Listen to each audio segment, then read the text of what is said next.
This is a recording on purpose and meaning and how when you're in the helping professions, if you're involved with psychologists and therapists and psychiatrists and nurses and how often you hear about helping the patient find meaning and purpose and what that means to me. And how when you think about purpose and meaning, it can't make sense. You cannot make sense of these questions, these issues, unless you think about the senselessness, the insensible, pointless, meaningless, accidental injuries of life. Um, it's only when you consider the senselessness that you can get any sort of sense. Um, Recently, someone told me a story about a lady who she was golfing and she enjoyed going out to the golf course, and there's some enjoyment there, whether or not you call it purpose or meaning. Let's just for now we'll just call it enjoyment. A guy was taking a practice swing, and he was not aware of where she was not aware of where he was standing.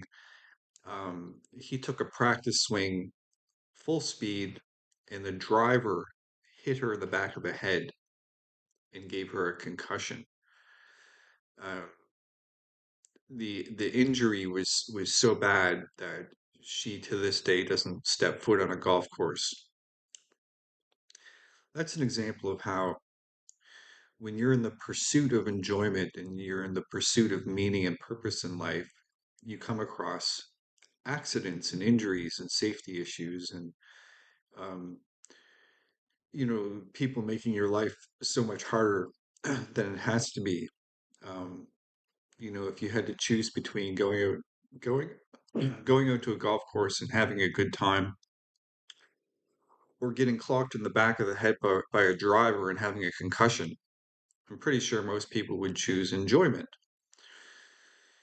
So this whole business of Soren Kierkegaard, this Protestant Christian, he talks about making life more difficult for people, and the duty of a philosopher is to create difficulties and make things more difficult.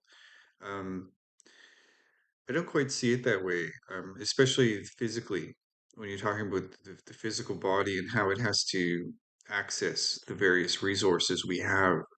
Is that for me, harm reduction, reducing injury, reducing accidents, reducing senselessness.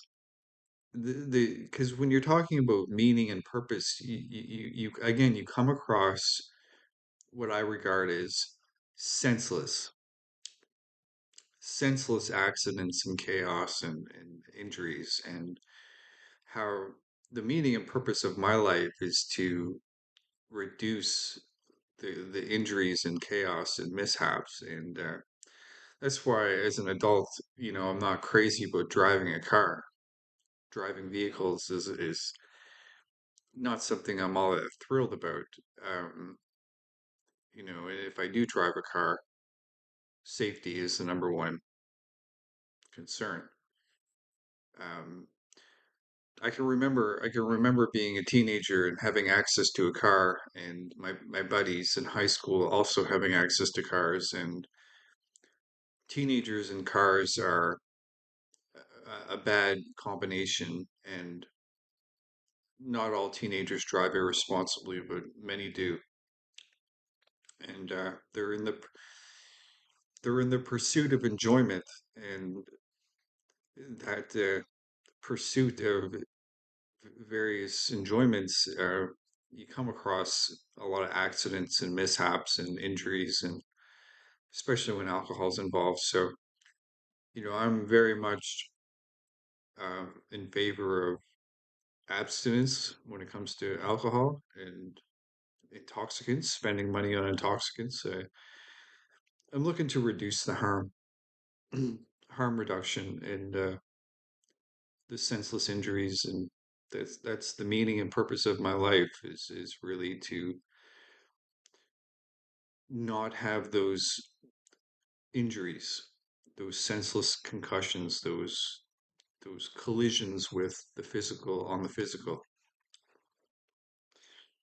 So there you have it, the meaning and purpose of life. It's in a lot of ways to make things easier for people by not hitting them in the head with a golf club or all the various ways things can go wrong. It's we live in a big hard world.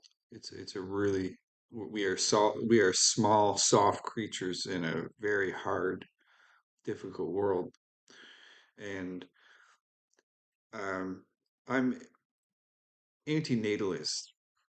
Um, I don't believe the human race should be reproducing. I don't believe we should be trying to do anything except reduce harm. And I can't think of anything more harmful than to bring children into this world and expose them to alcohol and intoxicants and all the various ways you can hurt yourself. And yeah, I'm very much harm reduction, and I take that to the point of anti-natalism. Thank you.